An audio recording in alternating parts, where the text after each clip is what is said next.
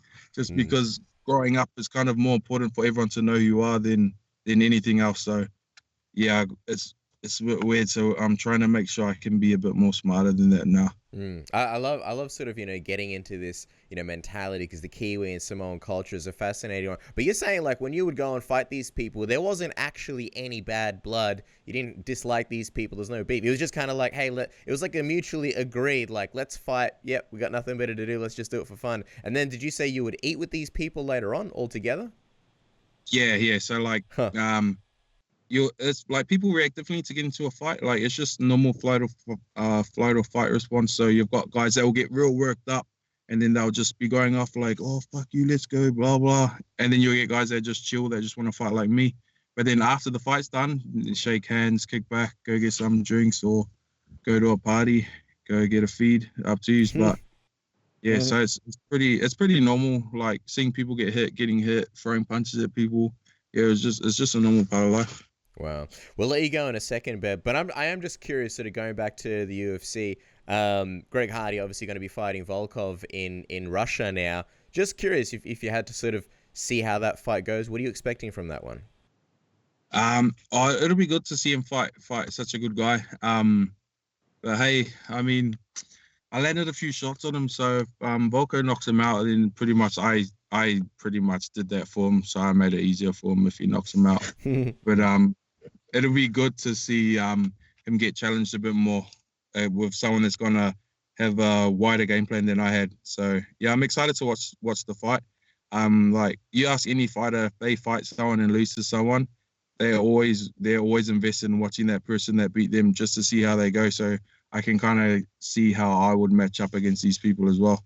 I mean, the fight is in November, and you're looking at a February turnaround. Do you think that if Greg does lose that fight, would he be the guy that you'd be gunning for to sort of get this rematch on board and to sort of put up the performance that you and Dan planned out against him? Or are there other people in the division that you're happy to fight for your next fight in the UFC? I do want a rematch. I've always wanted to rematch people that beaten me in the past, but for this next fight, I don't care. I just want to train, fight, and then I just want to have a better performance than I had last time. But I don't care who I go up against. I just want to be in there. All right. Well, finally, we know a big part of this fight week was getting the word out about Sai, and you did a great job about that. I know a lot of people learned about his condition and how they can help him out. I'm just wondering, have there been any sort of updates about Sai since the last time we've spoken to you? How's he doing? And I know he's been able to raise a bit of money. So will he be making his way back to Melbourne sometime soon? Yeah, so we actually just got updated last night.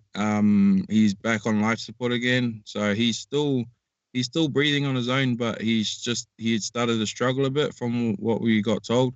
So they had to put him back on life support, and he's back in the ICU. So he can't travel while he's on life support. He's back on antibiotics again because he has a fever. But it's hard because there's so much stuff that gets lost in translation when we're trying to find out what's going on from the people in the hospital over there. So we'll be going back to Thailand next week, and I'm just gonna work on getting him moved to a better hospital. It's gonna be more expensive, but I don't like 1%. If it's a 1% increase in him being looked after, then that, like, all the money in the world can't I would pay all the money in the world just for that 1% change in his care. So yeah, we're gonna go back straight away, start giving the nurses and doctors the death stares if they're ignoring him, and just make sure he gets better. So it'll be a while for him to come back now, but like I said, it's hard to know 100% what is going on with everything. So we just need to get back there as soon as we can so we can kind of see for ourselves and talk to them. It's good to hear that you're going to go back to Thailand and visit him. Are you guys still raising money? Is there a way that people can sort of help you guys, yourself and Sai? Yeah, so we've still got the GoFundMe up. I'm going to jump online and start sharing it again just so people can donate again, just because it's going to cost a bit more money. There's people that have said they're going to cover the cost for him over there, but it's hard to tell what actually is going on. So, yeah, I'll go back. My missus is actually fighting this weekend, and then she's in Perth for World Judo Comp. So I have to kind of wait for her to get back because I'll be looking after my kids. And then as soon as she gets back, I'll be heading over the next day. And also one of my corners, Mars, will be going over ASAP too. So, yeah, just jump on any of our social medias, Twitter, Facebook, Instagram. There'll be a lot of people sharing the link. So if any of you guys want to help out, then just jump on onto that. All right, well, there you go. And of course, just quickly, you got the missus fighting. Give her a shout out. Where can people check her out fighting? What's her name? So her name's Rashan Perching. She's actually fighting on a Women's Warrior finale. We couldn't get a match up for one of the girls, and she said that she will jump in and fight. So she's been doing judo and competing a lot in judo. She's had an interclub boxing match, but she hasn't really been doing any training for this MMA fight. So hopefully she doesn't just jump in and throw the same overhand over and over again. But yeah, it's her birthday tomorrow, so I'm going to take her out for a healthy birthday so she can make weight on Friday, and then it'll be good to be on the other side to watch her fight, and I can be the one with all the nerves and worry about her instead of the normal way around. Oh, well, this will come out by the time it's her birthday. So a big birthday from all of us down here at Submission Radio. Best of luck in her fight if she's watching this. And for the time being, make sure to follow Ben on Twitter and Instagram to see what's next at Ben Sosoli. Make sure to donate to help Sai get better in Thailand. You can find the link to that on our social media and under the link to this episode on Twitter. So make sure to jump on and donate. It's a very, very worthy cause. Ben, we can't wait to see what's next. Best of luck this week. Best of luck with Sai, and we'll be chatting to you really soon. Awesome. Thanks, guys. Hey, this is Tony Okagui Ferguson, and you guys listen to Submission Radio. Keep tuning in, guys. All right, guys. Our next guest is a former title challenger and makes his way back to the lightweight division when he takes on Gregor Gillespie at the ultra-stacked UFC 244 next weekend. One of our favorite guys to talk to, Kevin Lee. Look at you. Look at that yellow hoodie. Looking good and back on Submission Radio. Did you wear the yellow hoodie because you knew you'd be doing Submission Radio, man? Is it a way to support the boys? You know, yeah, I'll give that to you, but mostly because it is a cloudy day today in Montreal. So I figured I'd bring some sun to people's lives. Very nice, man. You in Montreal. Just quickly on Montreal, got to ask. We saw a video on Instagram. Is it true that you play Super Smash Brothers regularly while driving on the freeway on the way to training? Explain that video for us, man. That was absolutely crazy. Yeah, so I drove my car here from Vegas. So it took me 3 days to get here. Wow. So that was like the last day. Then I was just like, you know what? For most of that trip, I just spent it watching shows on Netflix, playing games on the Switch, and kind of living in the future. You know, I'm enjoying it. Wow. But from day to day, I kind of do only once or twice. You know. Yeah, James Lynch would have been very proud. How many casualties, Kevin? What's the casualty count? How many people were hit on the way? Well, he cut out there. Kevin, are you there? We lost you for a second. Okay, technical difficulty. Yeah. But when I do that in my car and I'm kind of not paying attention to the road or anything, people next to me or people, especially if they're sitting in the passenger seat, they kind of give me like these little weird looks. They're like, what's going on? And I kind of like fucking with people a little bit, to be honest.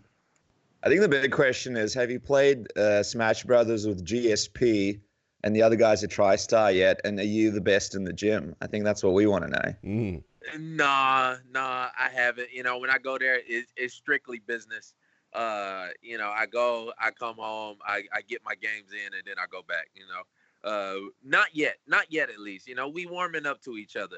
The more and more time I spend there, the more we gonna warm up to each other, and eventually maybe we'll see. I'd love to see you just destroy Faraz in Super Smash Brothers to see his reaction. But just quickly, as we get off the topic, what is the character of choice for a man such as yourself wearing that Submission Radio hoodie right now? What is the character? It's Kirby all day. Kirby. wow. I mean, the man can do it all. You know, he can fly. You know, yeah, it's Kirby. Can't nobody beat me with him. Wow. All right. And I challenge anybody out there who think they can play. Let's get it. That's right. Kevin Lee will beat you on the road, off the road, anywhere. Literally, you're like the WWE hardcore champion. Anytime, anywhere. You know, on the road to training, supermarket, he'll beat you with Kirby. Obviously, we'll talk about Tristar and all the training there. But I gotta ask, man. Last time we spoke to you, it seemed like your future was at welterweight. Now you're coming back down to lightweight. Talk to us about that decision. What sort of went into that, and why did you decide to drop back down to 55? Even when I was going up to welterweight, I think you remember, I was like, it's inevitable for me to go back down to 155. It's way too much unfinished business. It's way too many storylines that even I want to see. Just as a competitor and even as a fan of the sport, there's so many good guys at 155, and that's where I started my career. I want this title first. I didn't think that it would be so fast, but this game is funny and it works that way, and the timing and everything just worked out perfect. So are you saying that if they didn't offer you Gillespie, you'd be fighting at welterweight? Or was it just a matchup thing? Talk to us about the decision. No, I was going down to 155 anyway. The fight I actually wanted was Islam Makhachev. I wanted to fight him on November 9th. For me, it was about the timing more than anything. I've only got one fight in this year, so I definitely wanted to get one in November. I tried to make that fight happen for Moscow, and especially with Junior Dos Santos pulling out now, we would have probably been the main event of that card. But he wanted more time. He wanted to recover from his last fight or whatever he wanted. So I went ahead and I moved on, and they offered Gillespie, who was a really, really tough fight, and it kind of got my interest. That's interesting, man. Just tell us why Islam, because we know you're a guy that sort of calls out a lot of big names and stuff. Not that Islam doesn't have that name value, but we know he's on, the big team there. Was that a part of the motivation to sort of start going through the team, or what was the theory behind it for you? No, he's just tough. He's just a tough guy. Like, I can look at his skills and I can see like he can fight. And especially to go out there and fight in Russia in front of them Russian fans. And it don't really seem like the Russian fighters, it don't bother them none. If anything, I feel like it gives them a little bit of extra boost. So I feel like fighting him in Moscow would have been like the toughest fight that I could have possibly gone. And me, I love a challenge. I like more than anything. I'm not naive. My back's against the wall in this one, especially coming off a loss. But, I still was looking for the biggest challenge. And Islam was that first. But once they approached me with Gillespie, and I'm fighting him in New York, he's from New York, it's an even bigger and better fight. Just quickly on Islam, finally, it's kind of like showing Khabib a preview of things to come, right? If you would have fought him in Moscow, Khabib sitting there front row. Was that all a part of the plan? Be honest, Kevin. He would have probably been in the main corner. So, he would have got to see it real up close and personal. But maybe. You never know. You never know with me. I'm always thinking of something. Of course. We'll circle back to that a little bit later. But I wanted to ask, just on Gillespie, you've sort of joked around saying it's the dumbest fight you could take. Just explain that one for us and sort of what you think of him thus far in the UFC, because super impressive run, all finishes except for his UFC debut. How do you feel you match up against Gillespie? Yeah, I just mean that in the sense of any manager would have told me, don't take this fight. He's young in his career. He's undefeated. He's never taken a loss, and nobody's ever figured him out yet. And but he's still at the same time a really high level competitor. He's won a national championship, and he'd be in the Olympics if it wasn't for Jordan Burroughs. So anybody would look at it, and even if you win the fight, you might not look good against them. So a good manager would have told me not to take it, but for me, that's kind of the fight that gets me up. It's very dangerous. I'm coming off a loss, so I know my back's against the wall. And he hasn't tasted defeat yet, so he's gonna be extra confident, and he's going. And his thing is to kind of wear guys out, and the narrative on me right now is that I'm gonna get tired. So that's one of the fights I kind of want to answer for myself, and we'll see. And I think everything will shine through, and it'll answer a lot of questions that a lot of people have of me. Well, yeah, I was going to say, I imagine that's kind of one of the things that you want to sort of prove in this fight, and sort of prove the doubters and answer those questions. I wonder what the upside is for you to sort of, if you beat Gillespie, because he's a really, really tough guy, but not a super well-known guy. And you mentioned your back's against the wall. Does this sort of feel like a bit of a career crossroads, for you at this point and this fight? Yeah, I mean, he's definitely going to try and make a name off of me. I know that now. He's a lot of casual fans are going to tune into this pay-per-view in particular, so it makes it even more dangerous that he doesn't have a big name for me to kind of shine against. But he's the most decorated wrestler at 155, and pretty much of all of UFC. Not many guys hold a national championship. So for this fight, I haven't done much of the talking. I ain't gonna tell you what I'm gonna do and all that. I'm just gonna let my skills show up on fight night and let the people make a decision, and see where I'm at and how well this training camp has gone for me. I think one of the differences here as well compared to your previous fights is Gillespie doesn't really talk too much trash, and you're on a card where a lot of people are going to be focused on the main event and some of the other fights on there, so you're not going to have that crazy media obligation that you usually do where you kind of have to carry the card with your trash talk and sort of get people to tune in. Is that kind of refreshing to you, knowing that, like, you can just focus in on the fight the whole week and you don't have to worry about dealing with too much media obligation or having to do too many press conferences and things like that? Yeah, it definitely helps. I'd be lying if I said it didn't. It seemed like Masvidal is kind of carrying that torch for this one. Every week I look up, he's doing some other interview, or he's on something. So it seems like I'll let him kind of carry that burden, carry that weight, and I'm just gonna show up and I'm gonna be ready to fight. So it's a little bit refreshing, to be honest with you.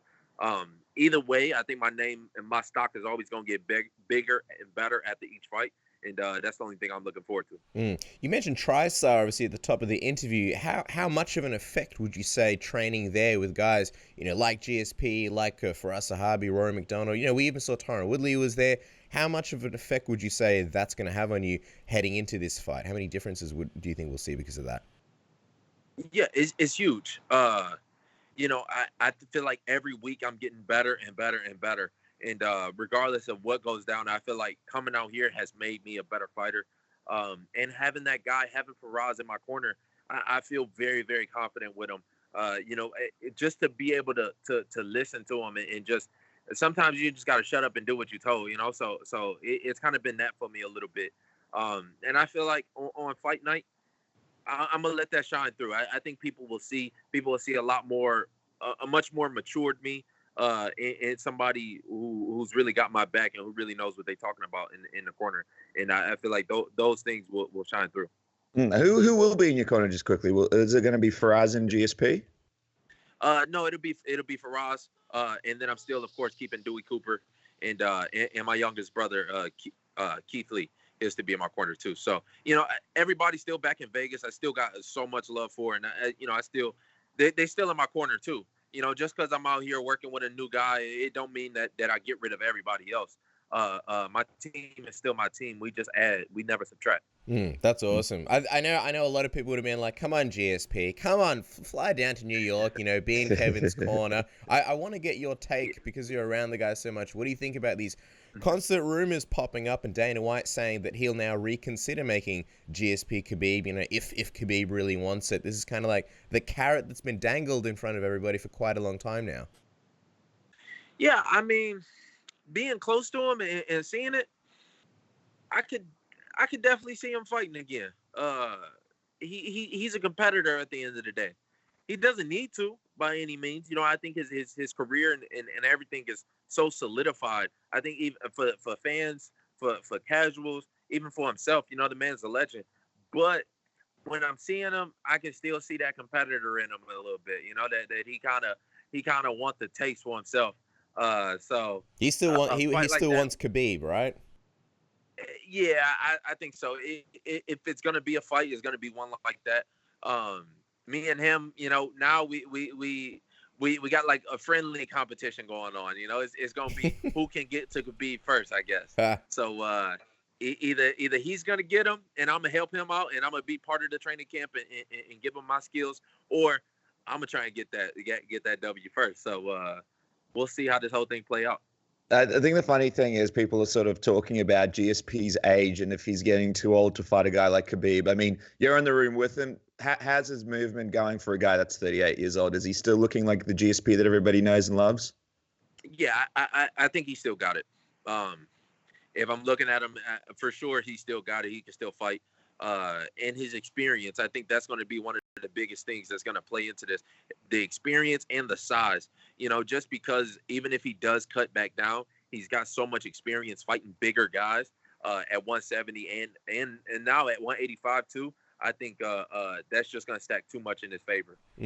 Just on Khabib, Kevin, you know, you put up a post on Instagram after his win over Dustin Poirier saying, "No way I can hate on a fight like that. Now's your time. Respect." I'm wondering, what was it that you sort of respected so much about the fight and Khabib specifically?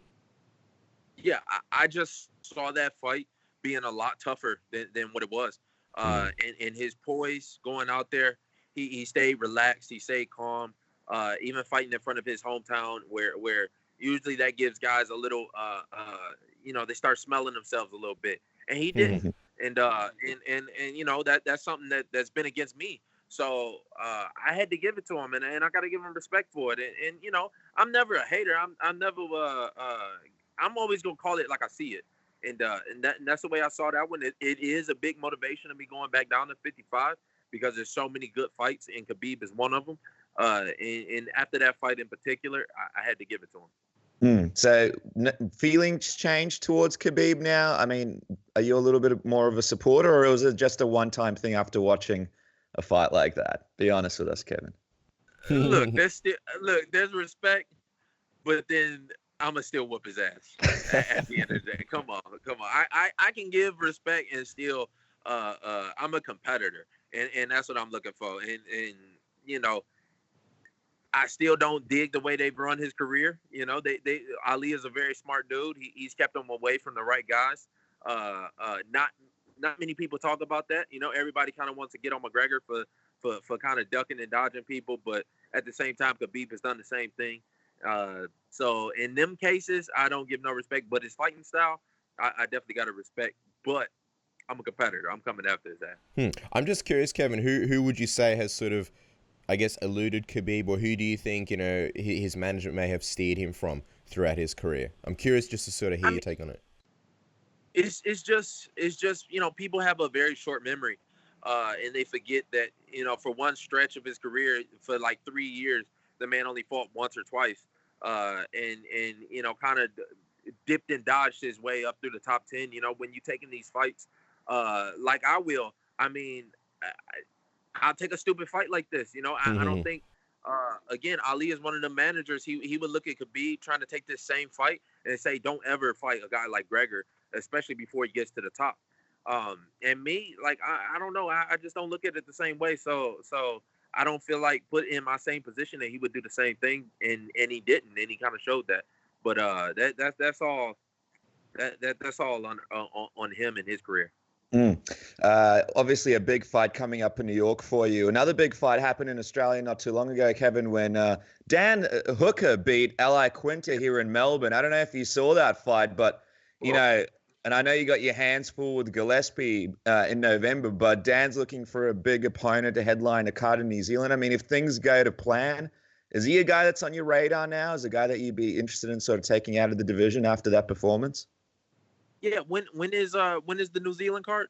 Well, they haven't announced it yet. That's the thing, but it's looking like there could be one at the end of this year. I think it's probably not at the end of I think start of next year, middle start of next year is when it's being announced, but maybe he needs a bit of Kevin Lee in their life. I don't know. I ain't been to Australia yet. Yeah. Unfortunately, it's in New Zealand maybe, but it could be an Australian card as well. Okay, well, you know, I ain't been to that y'all all one part of the world. Yeah. So I ain't been to all that. And it might be coming up about time. I mean, we'll see. I told somebody earlier, I don't make plans before a fight. You know, I kind of take on the old samurai tradition. It's like, I don't know if you're going to walk out of this. So, you know, I don't have no plans for the next week after, let alone, you know, a couple months. I'm fully prepared to walk in there and not walk back out. So it ain't to me to make no plans necessarily. We'll let you go and get a prediction from you for the BMF title in just a second, but we have to ask you. You know, you're going into New York, probably a bit of booze here and there because Gillespie's sort of their guy. How are you dealing with everything sort of from the mental health side of things going into this fight? We know you're sort of playing Super Smash Brothers on the road, so you're looking strong and you're looking mentally focused, but how's Kevin Lee feeling going into this fight mentally compared to the Kevin Lee that we've seen before? Very focused, very focused. I mean, being here in Tristar, and just in Montreal in general, I feel I'm in a better place in my life. I feel like I'm where I should be. I kind of knew I had to make some changes before that last fight, and I just ignored them, and I just tried to go balls to the wall and just like, okay, I'm just gonna go extra hard now, and I'm just gonna do bigger and better. And sometimes you got to work a little bit smarter. So me being smarter and working and doing the things that's made me really uncomfortable. You know, I'm all the way in a different country where I really don't know anybody, and you know, away from everything that's comfortable for me. It's really put me in a much better space, and I feel like that's all gonna shine through on fight night. That's what you're gonna see. I won't do too much, you know, how well I'm doing in the gym, and you know what all the strides that I'm making. I feel like all that's gonna show through in the fight. And Gregor, I mean, he's a tough ass fight, and that's what's gonna show. I'm so excited for this pumped. And I know you're in Canada with not too many familiar faces, but you're going to see a couple of familiar faces next week, Kevin, in New York, definitely on Media Day. But before we let you go, just curious, if you could put your analyst hat on, who do you have in the main event between Jorge Masvidal and Nate Diaz? We're kind of going around asking everybody, what's Kevin Lee's take on this fight? You know, when it first was announced, I thought Masvidal for sure was going to get him. You know, he's more skilled and has been around the block too and won't break. Diaz kind of strives on breaking a guy. And for this one, you know, as it's getting closer and closer, I see Diaz might get him. You know, I don't know. Masvidal better be focused. You know, it seems like he's kind of smelling himself a little bit. The man's got a little bit of fame behind him now. And that better not go to his head because Diaz gonna show up ready to fight. Do you think that pace might be a big factor as the rounds sort of go on? Diaz kind of turns it up in the later rounds. Yeah, I think if you gotta put a gun to my head and make me decide, I think Diaz by late TKO, maybe fourth or fifth round.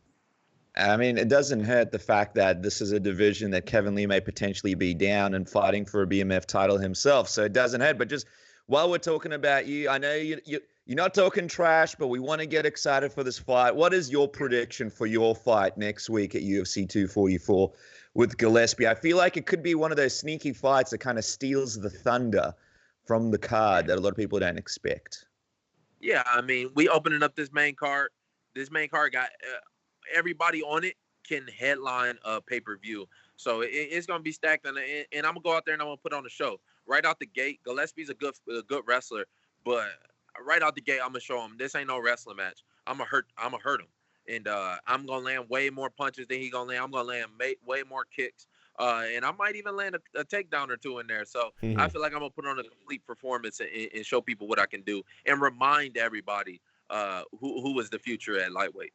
And we know The Rock's going to be there in the audience. Any chance you throw out people's elbow or a rock bottom to Gillespie just to sort of pay a bit of homage? Maybe an eyebrow. If I see, I might go ahead and... Oh, there it is. Do it again. Let's give it a look. Yeah, we'll just give it a little bit. No. You can't get it all right now. Post-fight interview, though, I will say, will be fire.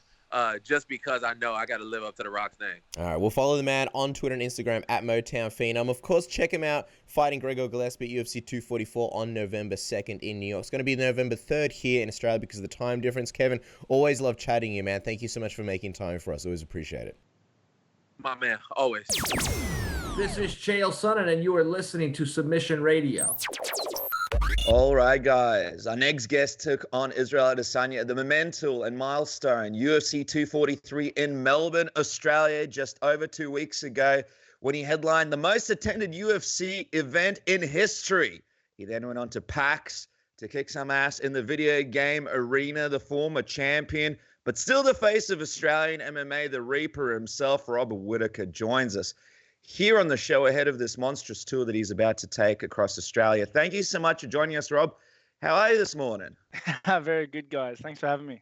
Well, I'll tell you what, I mentioned it in the intro, so we want to get a quick info sesh from you on this first of all. PAX in Melbourne, you looked like you had the best time in the world over there when you were doing it. Break it down for us just quickly. How was it over there? We see you took a mate over, and it just looked like a great time. Yeah, obviously the week after the fight, I was a little disappointed. I think that's pretty normal. So it was good to be able to leave the scene.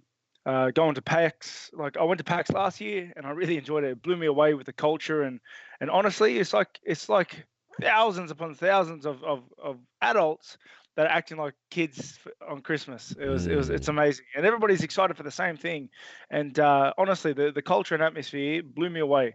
And I saw a lot of good games, played a lot of good games, met a lot of cool people, and yeah, I really just had a good time. Any games that stand out for you? I know you're a fan of all the Bethesda games, and I think Elder Scrolls. Anything that stood out for you? The new Doom game is coming out next year, and it is unreal. It is so fast-paced and just there's stuff everywhere. It is amazing. Check it out if you haven't seen it yet. Dude, that's awesome. I remember being in high school and playing Doom, and it's good to see that Doom is still sort of going strong. I wonder, man, when it comes to video games, we've come a long day since Pong and all that basic stuff back in the day. How much does something like this help you in tough times, in dealing with, stresses and stuff like that, where you can just kind of escape into a world, especially after UFC 243, when you kind of just take a break from everything and sort of de-stress for yourself? Yeah, playing video games is massive for me because it's exactly as you said. I use it as an escape because I have a very high pressure job. Yeah. And there are a lot of stresses involved with it. So it's good to be able to just leave the world, in a sense, and just jump into a game. And also because of the time restraints of having to work so many times and so much, a lot of training and then working on the gyms and the podcast, there isn't a lot of time to go see my friends. So I see my friends online, jump on over night time. We all play together, talk together, and then that's my socializing. Mm-hmm. Yeah, it reminds me, I had a tough day the other day, and I pulled out the Super Nintendo and played Super Smash Brothers, and I just got even more frustrated because I forgot how tough those damn games were back in the day when we were younger. The kids don't know how easy they have it these days. Tell me, Rob, though, I mean, outside of that, what has life been like since UFC 243 for you? How have you been able to sort of deal with the loss and sort of what's the reception been from the fans and from sort of the people that you've been dealing with? The reception's been absolutely great. It's been great. It is what it is, and obviously I think I guess the two biggest emotions that I have coming off the fight is just, disappointed, but also excited. They're the two biggest directions I'm heading because, I'm disappointed to have got the loss. I think obviously it's easy to look reflectively and see the fight from the outside and look at things you could have done differently. But I'm excited for what this will turn me into because I've lost before. Everybody loses. They do. And, on the back of my losses before, I came back much, much better. So I really do look forward for what the future brings. I think we can sort of see that excitement, right? Because one thing we noticed is right after the fight, you jumped straight back on the horse. You were doing Grange TV, you're doing other interviews. We see some fighters who kind of take a bit of time to just kind of disappear, which is completely understandable. But it's almost like you faced this loss, completely head on. You even came out and did the post-fight interview immediately afterwards, right? Yeah, and that's the thing though. I'm prepared. You have to be prepared to lose. You have to, especially I know I'm prepared to lose because I have lost before. There is no man out there that is unbeatable. Regardless of what anybody says, it's coming for you. You will lose. You're going to lose one day. The thing is, it's just not getting consumed by winning or losing. They're not the be all end all. It's about doing the right things leading up to the event. And if you're doing the right things, if you're stacking the chips in your favor, you'll win much more times than you lose. I mean, obviously, being a champion, so many bonuses. You know, you make the big money. You're kind of the guy in town that everybody talks about, that everybody focuses on, that everybody aims for. But is there also sort of a good thing about not having the belt at the moment and just being able to sort of chill out and focus on what's next and sort of have this new chapter in your journey? Is there something good about that as well in your mind? 100%. You know, coming off the fight, I can look at the holes my game had. I can look at changing things up. I can be inventive. I can be creative. The thing is, when like the belt, in a way, it kind of traps you. It traps you in a way that like things are working for you, so you don't really want to mix them up too much. And being free of that, I can change things up. I can try new things. I can try things that I didn't have the confidence to do before because what was working was working. And honestly, like me and my team, we were obviously gutted. Yeah, I think that's very normal. There'd be something wrong with me if I wasn't. Mm-hmm. But like, I'm so excited for the next block. And is it kind of funny now not being in that position where everybody's sort of gunning for you? Everybody's sort of talking about, we want to beat Rob. Oh, this is how I'm going to beat Rob. Every other interview sort of being about how people are going to beat you and how people are gunning to beat you up and stuff. And now just being able to chill out and I have to deal with that for a little bit. I never really thought about it too much, to be honest. It's just one of those things. Like, it's part of the game. If you're in the fight world and you're halfway any good at it, you're gonna have people gunning for you, and you're gonna be gunning for other people. I battled my way up to the top before, and I have a lot of mileage left on this old body, and I can do it again. Old body, Rob. You're younger than us. Come on, man. I was gonna say, how many times have you watched the fight back since? And if we were going to sort of take a look back on it, what would you say sort of didn't go to plan that night or didn't go right that night? I got hit on the chin. Yeah. I guess that would have to be the most standout thing that happened. But honestly, everything leading into the fight was perfect. It was honestly the best I've ever been. Looking back, there were some things like, if I could tell myself younger me to do something different, I would. But in saying that, if I could tell younger me to invest in Apple, I would also do that. Yeah. So like it's one of those things, like talking about things in the history is all well and good, but it doesn't do anything. All I can do now is be critical of myself. Sometimes it hurts. I'm going to be critical of myself. I'm going to get back to work. And I'm gonna fill in some of these holes that I saw myself, and just get much better. I am curious though, what were some of the things that you noticed, sort of that you the younger you could have sort of fixed on, and did anything surprise you during the fight? Because I imagine you guys went in there with a game plan. Was there anything that surprised you? No, not really. Obviously getting hit. Yeah. Because if I wasn't surprised, I shouldn't have got hit. But honestly, hats off to him. It's just we both went in there, we both went at each other, we both scrapped, and I got clipped and went down. That's just the game. That's just how it is. In hindsight, I feel like I know the answer, but I have to ask anyway. In hindsight, would you have rather take another fight before coming back? Because obviously a big talking point was, the layoff and the potential cage rust. Do you think that was any factor at all on the night? Maybe. It's hard to say. A lot of questions leading up to the fight were about pressures and about, does this affect you or does that affect you? The last two fights in Australia have been, have fallen through. You haven't fought for this long. And, as a fighter, like, my response is going to be, no, nothing affects me. But maybe it did. It's really is hard to put a finger on it. But off that though, I also know that, like, I'm in good form now, and I look forward to competing a lot and moving into another fight as early as possible, and just yeah, I'm just plugging along, mate. It's funny you reminded us now about all those questions, and we were the guys that oftentimes asking you those questions. Oh, is this going to be pressure and that? Looking back on it, that whole lead up to the fight and the insane amount of media, and obviously fighting in your hometown. Did that?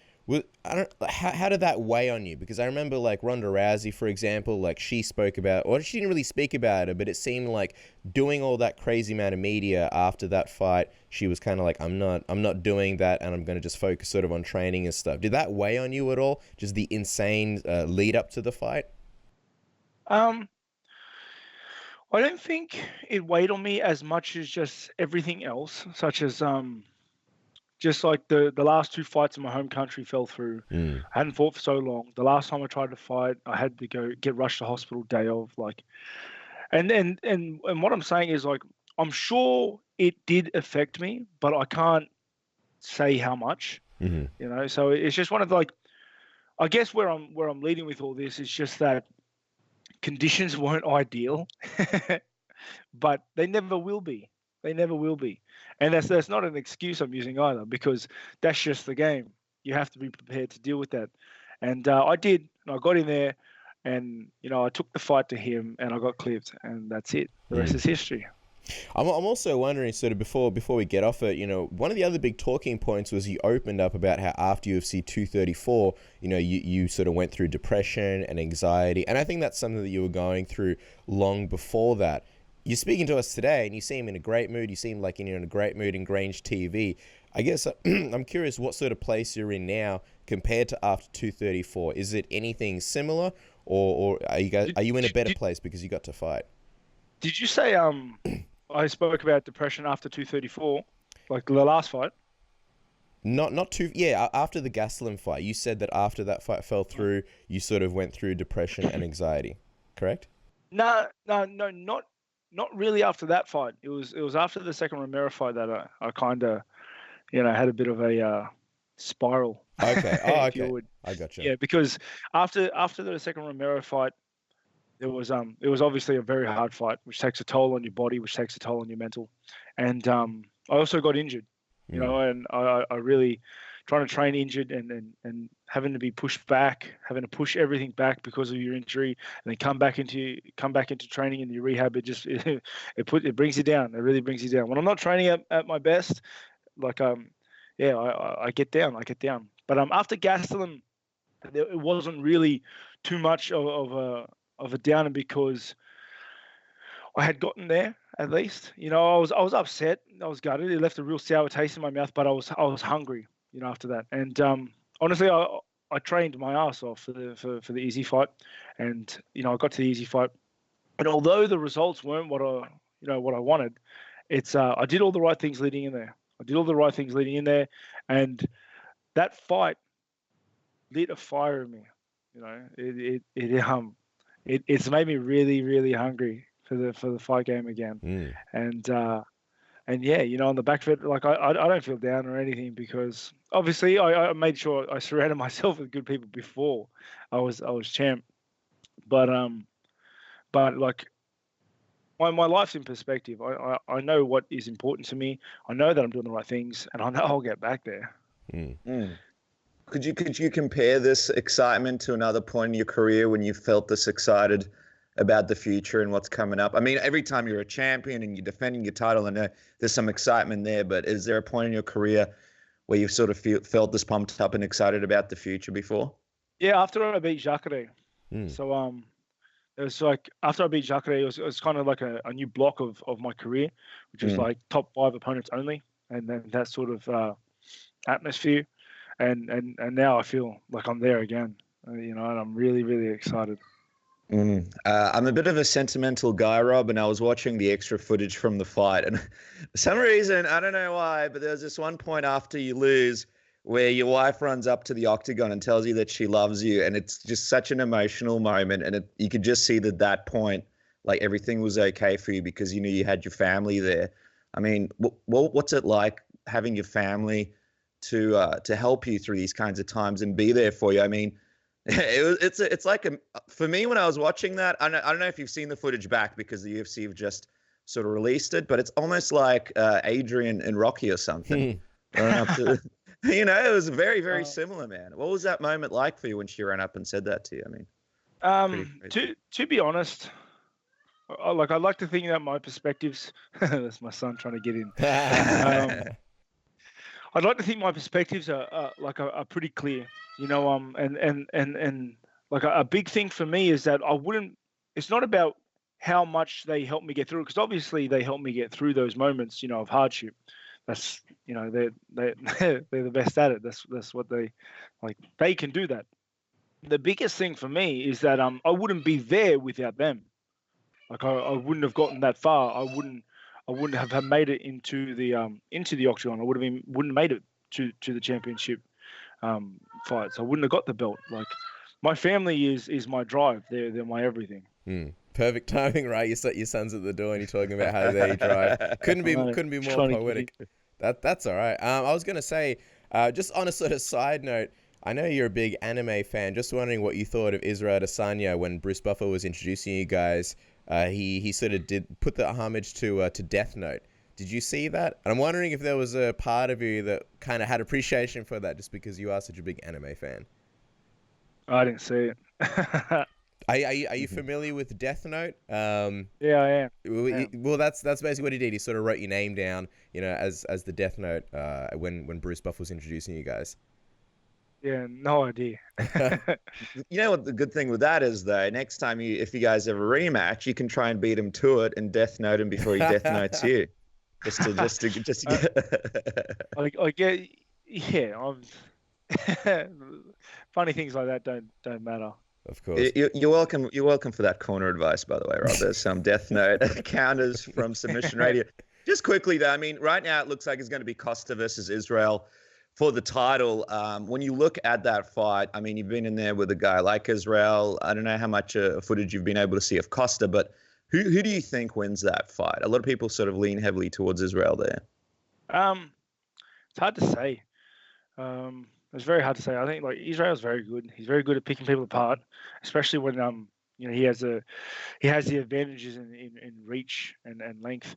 The thing is that Costa's huge. Like he's a big guy and he's got chin and he's very, very strong and powerful.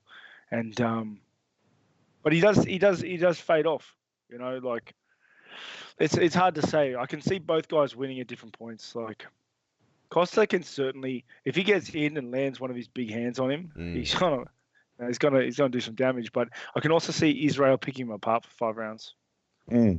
I mean, you've been the champion for quite some time. You've dealt with a lot of the stuff that we've spoken about earlier in this interview. If you could give one piece of advice to Israel now that he's the champion and how to sort of, from what you've learned, I know you guys have this rivalry, but there's that's a bit sour, mate. That's a bit sour. We're not cool. Okay. Well, what would be one piece of advice as the champ? What would be one piece of advice from you after experiencing that position for such a long time? I don't know. Like, buy the game, Doom. I don't know. I guess that's I'm curious. What do you think your road to the title looks like at this point? Like the same way it was before. I just beat everybody in front of me. It's interesting because next week me and Casper are flying up to New York and Kelvin Gastelum is fighting Darren Till. And this matchup, it's a very interesting matchup. You know, Darren Till, a lot of people believe that Kelvin Gastelum is a pretty tough sort of first fight in the division for him. Are you going to be watching that one closely? And who do you think wins that one? Do you think Kelvin Gastelum gets it done? Yeah, certainly. I'm going to be watching it closely because you know, they're very likely opponents in the near future. But yeah, you know, I would have to say I'd have to lean towards Gastelum because I think he's a super underrated fighter in the middleweight division, but he's very sneaky in his approach to closing the distance and you know, landing his strikes. He's quite quick. We'll have to see how Till makes the transition to middleweight. You know, that's always a big question mark for me watching guys jump up. So yeah, you know, I'd have to lean towards Gastelum at this point. Is there a preference? Like, if one of these guys was your potential next opponent, is there one that excites you more than the other? I guess especially with Gastelum because there is a bit more history there. No, not really. Like it's just whatever happens will happen. What will be, sort of thing. You're gonna. Sorry, Go on, I was just gonna say we'll let you go in a second, Rob. I'm just wondering if you saw Gastelum's comments after UFC 243. I believe he said he was a bit disappointed, and he said that he would have dropped you like a sack of potatoes if I'm reading quotes. And I'm just wondering if you saw that, and if you were surprised that he's saying that sort of after the fight as opposed to in the lead up when you guys were gonna fight. No, I'm not. I'm not surprised. The game and the culture around it is just that everybody just wants to shit on each other, and it's sad. It's sad that people have to try and shit on each other to move up in the world. You know, like I'd like to think that I've shown you don't have to do that, but maybe he would have. We'll see. You know, we're still quite young, both me and him. And I'm sure our paths will cross. I was wondering. I mean, obviously, you just come off this fight with Israel, and Christmas is coming up. You got New Year's coming up. Is there an ideal sort of timeline for you to get back into the octagon, or is it a situation where you're still trying to figure out what's best? No, we'll see what the division does. Like I've got to see the other guys' fights conclude. But you know, February, March next year, you know, it looks pretty good. Rob, we'll let you go in a second, but I'm just wondering, with UFC 244 around the corner, everyone's talking about this BMF title. I feel like you could be fighting for a title like that, the baddest motherfucker on the planet. I think that would sit nicely in the Whittaker household. And it'd be a funny contrast, right? The one guy to do it would be one of the nicest guys in the game. But I'm just wondering who you sort of have winning that fight if you were wearing your analyst hat for it. And I know you guys are going to do a great preview on Grange TV. And I know you guys are going to do a great reaction on Grange TV as well. But if we can get the jump, who do you have winning in that fight? You know, over 5, I'd have to lean towards Nate. But you know, I think Masvidal has a skill set to put work in. But I think Nate over 5 rounds can drag it to that, you know, uncomfortable place. Well, we know you've got an exciting speaking tour coming up as well. Obviously, it's going through Brisbane, all the way through Australia, even New Zealand. So I know a lot of people are excited to grab tickets. And by the way, everybody could grab their tickets at robertwhittaker.co right now. Tell us, what could fans expect from the speaking tour, man? I feel like every time we have you on the show, we learn something new about you. There's always a new piece of wisdom from Mr. Whittaker. What can people expect from this thing? I guess the biggest thing with my speaking tour is that I feel that I have a story, and I would like people to try and relate to it, and take from it whatever they can. You know, I've undergone a lot of hardships, obstacles, and hurdles like throughout my life, and I want to show that like it happens to everybody. Like these obstacles and hurdles they happen to everybody, no matter who you are. But I still managed to get a world title on the back of that, and I'm at a point where I've now lost the world title, and I get to do that again, you know, in the hardships that I have to face on the back of that, and moving forward, you know, and I think a lot of people can take something from it. Last question, I promise we'll let you go. Just sort of on that, we said a couple. You've got a documentary team following you around. We said a couple of words on it, 243, and they sort of spoke about how the theme, like the movie, the doco isn't set because, you know, they don't know the result of 243, but the general theme is kind of warrior and warrior spirit.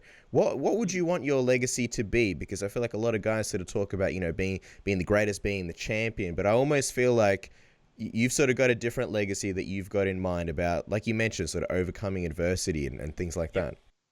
I want to be the best fighter ever, you know, and it's pretty straightforward. I want to be the best fighter ever, and it's a journey, and I'm going to keep working towards that and chipping away at it. Well, I cannot wait for this tour. Robert Whittaker Up Close and Personal kicks off on November 21st in Brisbane, goes all the way through to December 5th. Rob is going all over Australia, including 2 shows in Melbourne on the 27th and the 28th. You're even going to New Zealand as well. You can grab your tickets at robertwhittaker.co. And, of course, follow the man at Robert Whittaker MMA. Rob, I'm loving also all the social posts and stuff. It's great to get a look into your life. Of course, Grange TV, one of the funnest shows out there. You and Fab, and there's even a meme page, and he says he doesn't know who runs it. So there you go. There's some diehard fans out there. Of course, check that out, Rob. We love having you on the program. Can't wait to see what's next, and we can't wait for the speaking tour. Thank you so much for coming onto the program. Thanks for having me, guys, as always. Hey, this is Ariel Helwani, and you're listening to Submission Radio with my two favorite mates, Dennis and Casper.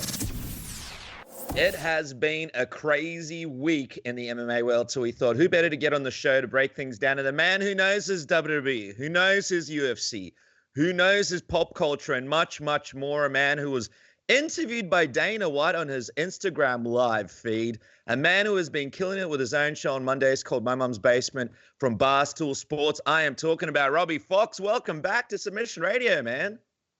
Hey guys, thanks for having me back. I'm glad to be here. I'm excited. It is always, well, get excited, man, because this first question's a doozy. We got to address something here that we saw on your Twitter account.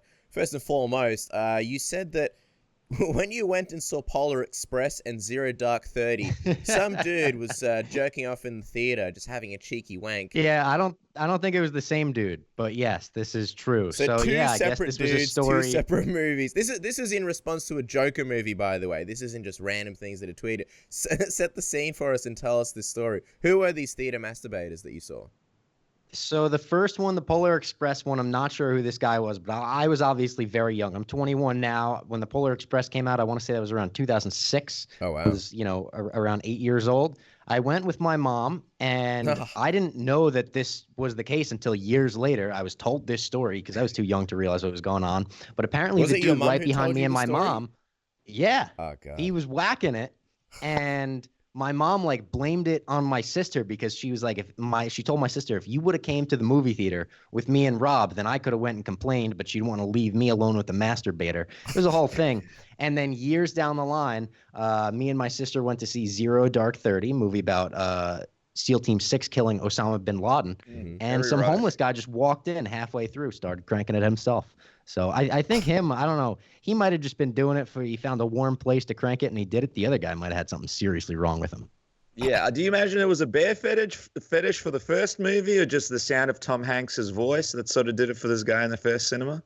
I don't know. It might have been it was very smooth animation, Maybe he's just a crazy animation head. Yeah. Zero Dark 30, sorry, Cass, to jump in, but Zero Dark 30, that's a very interesting movie to do it to. That's almost like, I'm not sure one part of the movie that it's like, whoa, they're going to catch, when someone does a must parody. Have been super patriotic, Yeah, super patriotic. Hell yeah, man. Hell yeah, brother. As he's cranking it, there's just a tear running down his eye. I love this country, man. Yeah. And I'm proud to be an American. Back of the theater, just wanking it. Oh, wow. Well, who amongst us hasn't been there? No, just kidding. We know you're obviously really into your pop culture, so I'm just wondering, man, if you can give us a cheeky preview of a review on the new Joker movie. What do you think about it, man? I liked Joker. I don't think I liked it as much as most people did. I think I'm a huge Batman fan. I have Batman tattooed on my arm. I don't know if you could see him there. Nice. I literally grew up on Batman. He's my favorite character ever. But for me, Joaquin was amazing. He never really felt like the Joker to me. It never felt like a Joker that could go on and outsmart Batman in any way or really stand toe-to-toe with him. So that was a hang-up I had. Overall, I thought it was very good. I thought it was, very well made. The score was great and all that. Just for me, it was a little off. I don't know. I mean, we see that Robert Pattinson is the new Batman.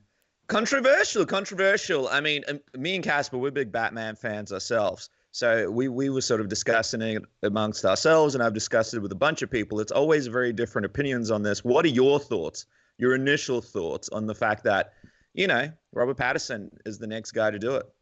Yeah, Edward from Twilight. I love it. I really do love it. I think he gets a bad rap from those Twilight movies. He's been in a few movies since. I know he's going to get nominated for Best Actor this year, they're saying, for this movie, The Lighthouse, that he's in. I haven't seen it.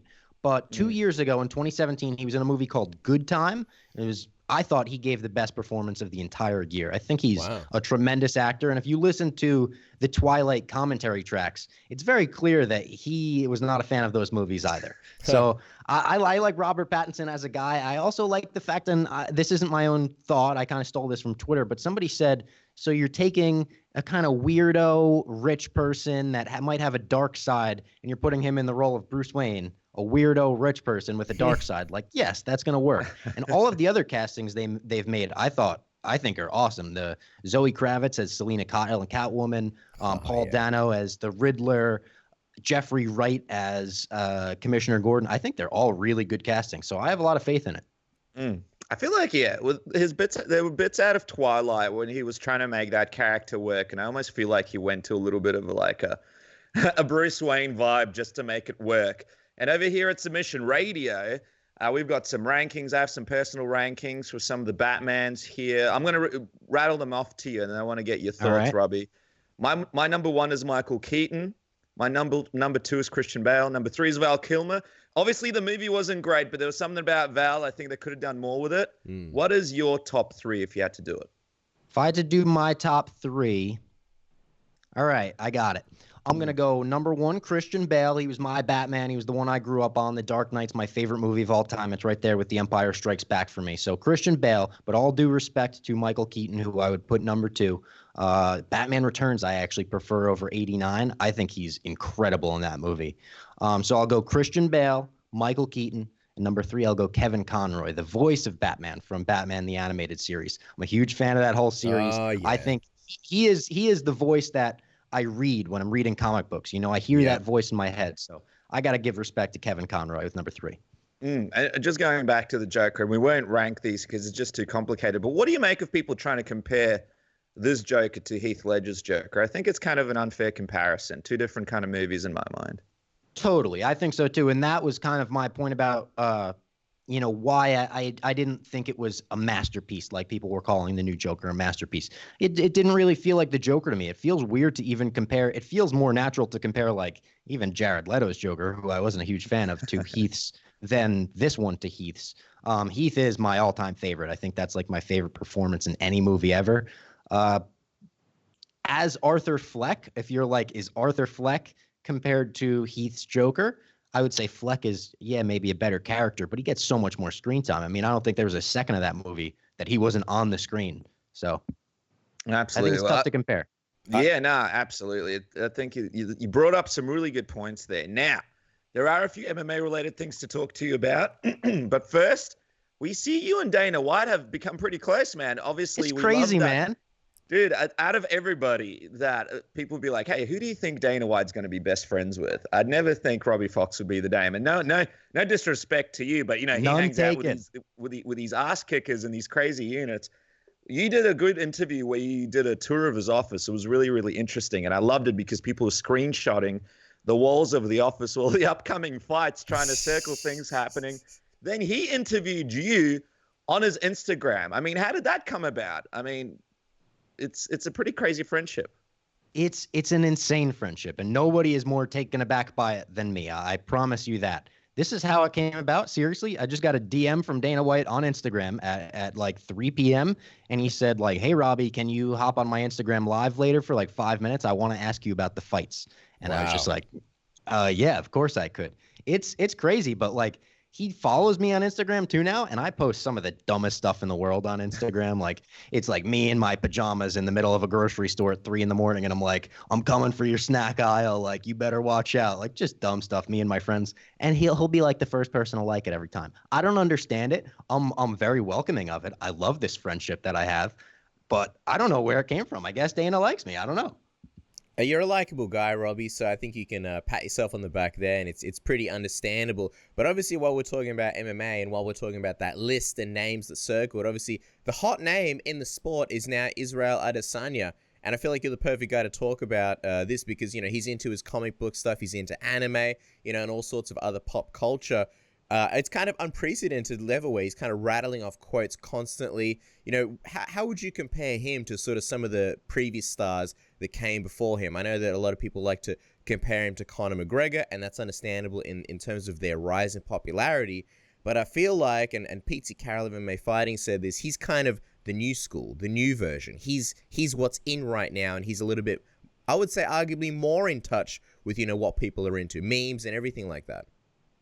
I would agree completely. And shout out Pete. I love Pete. Yeah. He doesn't know me, but I just really love his writing over the years. Awesome.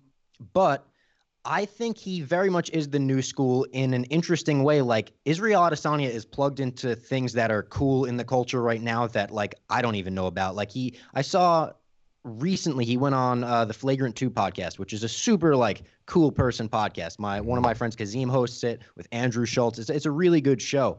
But I saw that and I was like, he is the only UFC fighter that I could ever imagine vibing with that crew and like being able to toss jokes off of them. And he's, like you said, in touch with all the memes and all that. He's different in that social media is so different than it was even when Conor made his rise. Yeah. I think Israel Adesanya might understand social media better than most of the people that have become stars in MMA history, maybe better than all of them. Obviously, Conor knows it very well at this point and markets himself tremendously, but Adesanya is tuned in just a different way. Conor, it feels like Conor's really promoting himself when he uses social media, and not to a fault, but it's easy to see what's going on. With Israel Adesanya, he's just natural. Every tweet is funny. His chirps at John Jones are hysterical. He has some things where you're like, oh my God, I can't believe he went there, but in such a great, like, funny way. He's always funny about it. Like when posting a picture of his car and being like, take the whip out, maybe hit a pregnant lady later. Like that, I was like, oh my God, he really fucking said that. Yeah. Even he gets into like the little niches of Twitter, the weird corners of weird Twitter with his tweets where he's like, yeah, after my debut, I had pre-cum dripping out of my wee-wee. Excuse me, Israel Adesanya? What did you just say?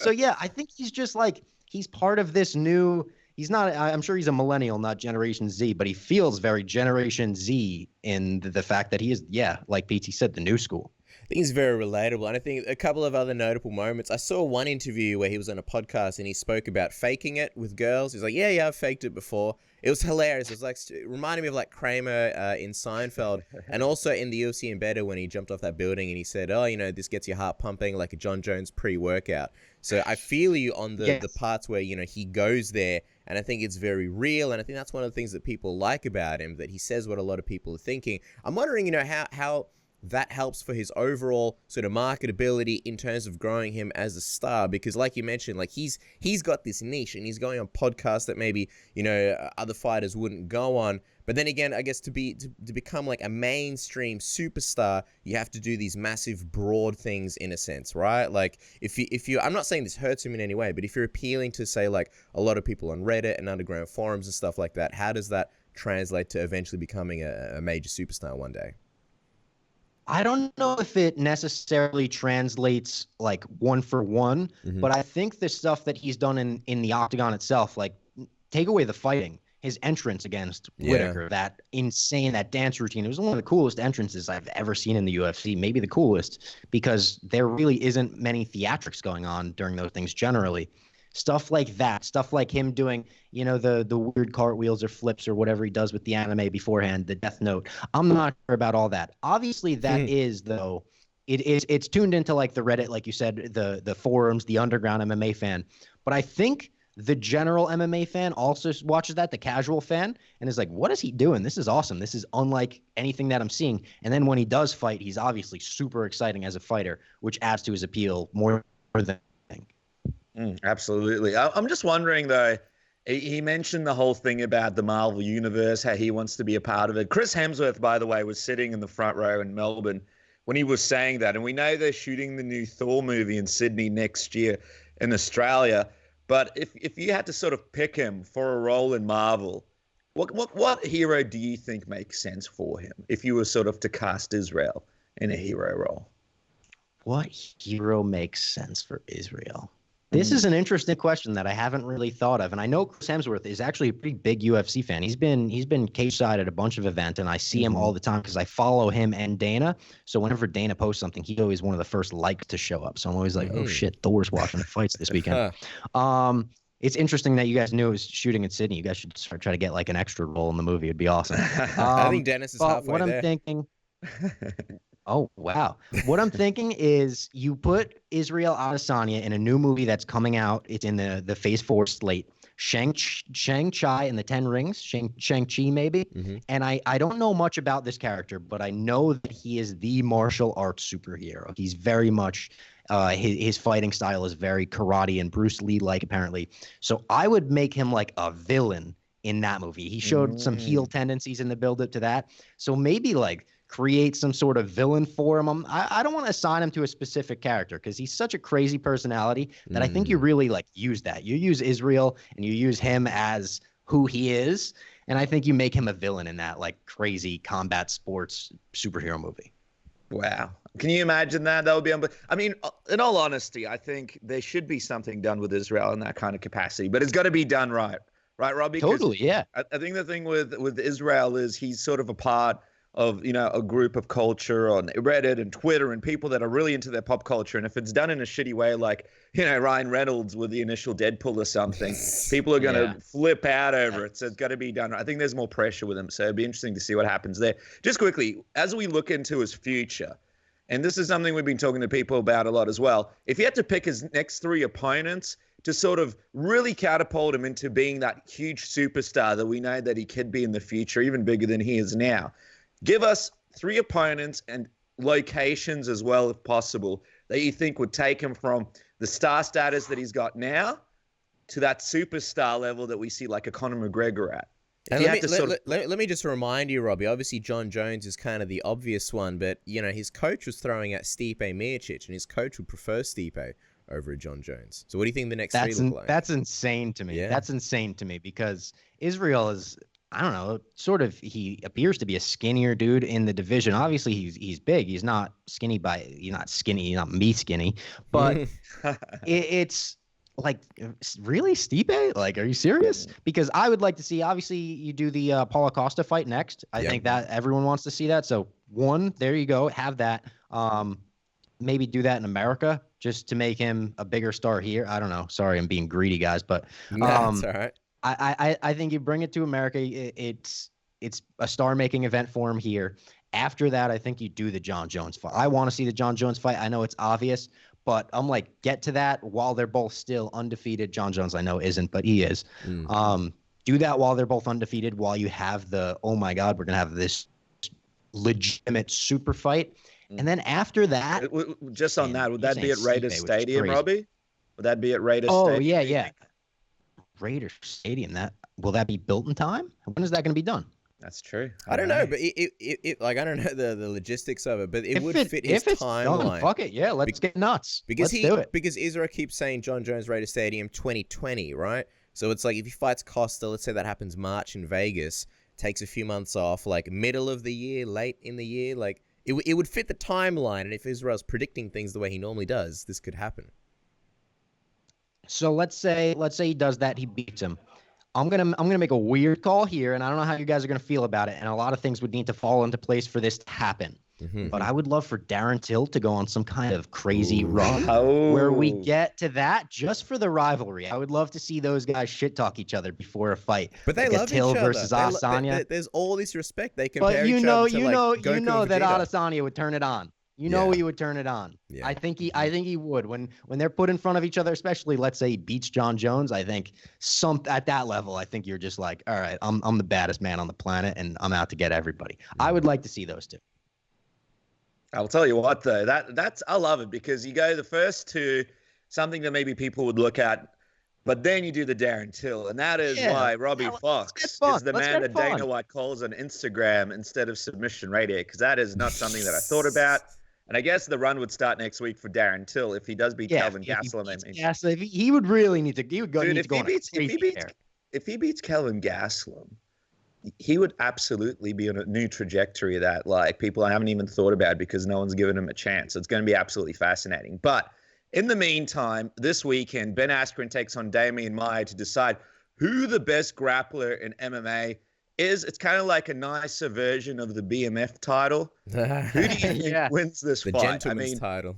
The gentleman's title. Who do you think wins this grappling title in Singapore this weekend? It's so hard for me to tell because what we've seen of Ben Askren in the UFC is he's had 2 fights. It's basically like he's had no fights. I don't know how this guy is. I don't know how good he is. I don't know how good he isn't. But I'm still going to pick Ben Askren. I think he's a good guy. And a funny Ben Askren story for you. I had him on my podcast months ago. Do you remember when he had that wrestling match against Jordan Burroughs in America? Mm-hmm. So before that, the day before, I had him on my podcast. And I hit him up the day of. I knew he was in the city. And I was like, hey, man, I would love to do an interview with you about this event. We'll promote the event and whatever you would like to do. Let me know if we could make it happen. Not really expecting a response because it was day of. He was just like, yeah, meet me at the New York Sports Club or whatever. Wow. So I just went over there with a cameraman. And I wound up eating Chipotle with Ben Askren, his wife, Kyle Snyder, like the U.S. Olympic wrestling team. Holy sitting there shit. eating Chipotle. We did an interview afterwards. So I was always kind of like, Ben Askren, what a cool dude. We just started talking about random stuff, not even fighting. We were talking about, I think, disc golf because he's super into that, you know. Yeah. So I'm going to go with Ben Askren in this one. I hope that he gets the job done quickly because I think for guys like us, we're going to eat this up as it's going to be, you know, the highest level grappling we've ever seen. But I think for the casual fan, if they saw Ben Askren get knocked out the way he did against Masvidal, he had the controversial fight against Lawler, and then have like a 5-round boring fight, quote unquote, I'm worried about what that could do to his I guess, allure in the UFC. Yeah. I wonder, like, let's say he goes out there and beats Damian Maia. What do you think that says about, you know, a potential title run and a title campaign for Best Askren? If he goes out there and potentially beats or even mauls one of the best grapplers in the division, and I guess we're in a time, right, where guys like Colby, guys like Kamaru Usman, they're very good at mixing things up, but they get a lot of their best work done, you know, on the ground. And if Ben can do something like that to Damian Maia, what do you think that sort of says as far as the questions about, you know, him being a champion? It's tough for me to say that because for me, like, I watch Damian Maia now, and Damian Maia isn't the fighter he used to be, and I think that has more to do with how much the game has evolved and not how much, like, Damian Maia has aged or anything. He hasn't necessarily slowed down. And you watch that fight with Woodley, and you watch all of the takedowns he's gone after. MMA is very much, you can't be a specialist in MMA anymore, really. Khabib has done it to tremendous levels, but he's an outlier. He's a different animal. Ben Askren, maybe he is that different animal, but it's been twice now where he's gotten his hands on somebody, or I guess not with Masvidal. It's been once with Lawler where he got his hands on him and Lawler just picked him up, dumped him on his head. So if I won't be convinced that he could be a title contender if he beats Maia. If he goes out there and beats someone like Leon Edwards, or if they do a rematch with Masvidal, if he could beat Masvidal, if he could beat maybe Pettis, he wouldn't fight their teammates. But you know, someone of that level, then I would start buying into it. He's also, you know, Ben Askren's no spring chicken. He's getting up there in age as well. Absolutely. I mean, his division is just going off. It's on fire at the moment. And next week, are you going to be in New York next week, Rob? Are you doing UFC 240? I will, Dude, we're going to be there as well. So we'll get to meet up. Awesome. We'll have to meet up. Everybody listening to this podcast is like, I'm so sick of these guys trying to set up meetings with people on the show. Hey, are you going to be there? We'll set it up. I'll be on press row. Excellent. Oh, well, I don't know if we'll be there. We'll be somewhere in the 5th row in the nosebleed section, so we'll wave to that. But just quickly, what do you make of this BMF title fight? If you had to sort of predict right now, and this is a tough prediction because I'll be honest, I didn't think much of Nate against Anthony Pettis. I didn't think he was going to get it done. He absolutely blew my mind when we were there at UFC 241 and saw him win. What do you think happens in this matchup with Masvidal? Does Masvidal get it done, or do you think Nate Diaz is going to surprise a lot of people? I'm on the Diaz side. I'm on the Stockton side. I was another guy who I actually did go into the Anthony Pettis fight being like, you know what? The last time I saw Nate, he looked awesome in the octagon against McGregor. He was posting all the pictures in the lead up where he looked like he was in awesome shape. It was like, fuck it. Nate might go out there and really kick his ass. And then he did it way more than I thought he would. So I have to go with Nate just based on, it was almost like a flawless performance by him against Anthony Pettis. And if you do that, obviously Masvidal was legitimately a flawless performance against Ben Askren. I'm so excited for this fight, though. This is the fight that I look forward to more than any fight all year. Like legitimately everything about this fight, the way they've marketed it has been perfect. And people will call me like a Dana White ball licker for that. But the parental advisory, the explicit content poster, and then the GTA trailer, like everything, them actually doing the title, them having the Rock strap it on somebody, everything about this fight is just fun. It feels like they're giving into the fans. The fans wanted this 165-pound title for how long? And Dana White was like, we would never add a title, just add a title to a title fight. They literally did that here, and we're all ignoring it because we're just like, this is awesome. This is what we want. We want MMA to be fun. The baddest motherfucker in the game championship, that's fun. So I'm excited for it. I'm taking Diaz. I don't think it'll be a finish. I think these guys are going to go into an all-out 5-round war, and it's going to be one of those fights at the end of it that we call it a classic. I hope.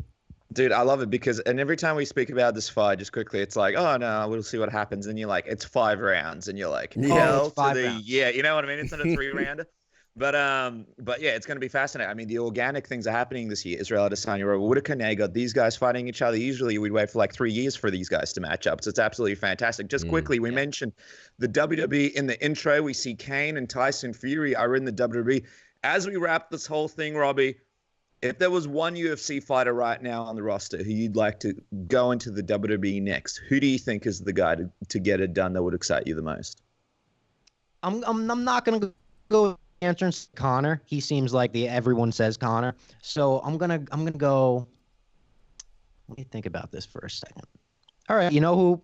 Actually didn't have to think about it that long at all. It's someone that I could very much see in the WWE in the future. I'm gonna say Daniel Cormier, and I say that because he genuinely seems to understand wrestling. He loves wrestling, and he's got that determination, that insane will. Where I think if he got into it, he would get into it. Maybe he wouldn't be the best promo guy at first, but I think he would pick up the in-ring stuff right away with the level at which Kane has picked it up. Yeah, that could be good for him because his retirement is around the corner, and whether he wants to be, say, a commentator or just a manager or someone that kind of plays a part-time role. Man, imagine him and Brock Lesnar. Yeah, I think he would crush it. Yeah. It would be awesome. Yeah. I think it'd be amazing.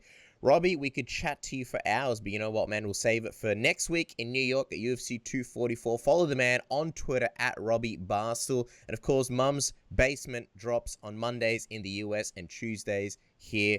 Always love chatting to you, man. Really appreciate the time. Guys, thank you so much. And there you guys go. Robbie Fox returning to Submission Radio. Always a fun chat with that, man. I feel like we only talked about like 50% of the things that we had, on the list locked and loaded. So it's going to be fun when we see the man in New York for UFC 244. Who knows what kind of wild adventures we'll get up to, what kind of things we'll chat about. I'm pumped, man. I could not be more pumped for this event, UFC 244. This is the last episode before we leave. We're flying out on Tuesday, 9:30 a.m. sharp, straight out of Melbourne, and then straight to New York. And of course, the boys only do economy seating because the boys can't afford first class. Nothing is too crap for the boys, but I'm excited, man. It's going to be a great event. Yeah, that's right. If you guys want to see good content, I wish you were there with us in the airport as we barter with the people to try and get Economy Plus for free. Yeah. There's seduction, the subtle art of seduction, eye contact, Ocean's 11 basically to get in these Economy Plus seats. Races to the seats as soon as the plane takes off. You better believe it's going down. The real action before UFC 244 as we get over to New York.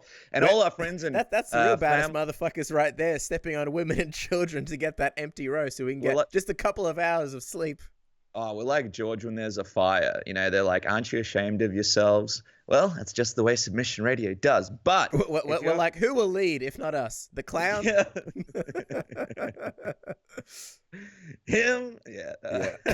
Well, I was going to say that for the friends and family in New York that watch Submission Radio and check us out, we'll be around. So make sure to send us a message. We'll be around all week long. We'll be grabbing beers all over the place. It's going to be Halloween. So hit us up, come up, say hi. We love chatting to you guys. We love meeting you guys, taking photos and all sorts of stuff like that. And with that, a big thank you to the guests on the program as well. The Combat Wombat, Ben Sosoli, of course. Robbie, the Sly Fox coming on. Robert Whittaker and Kevin Lee, man. I can't wait till next week, Cass. Make sure to check out Musashi.com. And with that, subscribe to the channel, youtube.com/Submission Radio AU. And we will be bringing you guys the content from UFC 244 next week, man. Can it get any more exciting, Cass? Can it get any more exciting? I don't think so. Unless we get stuck in those stupid economy seats for the first time in our lives. Might be a bit cranky for the first few weeks of the fight week, but with that, guys, we'll see you from New York next week.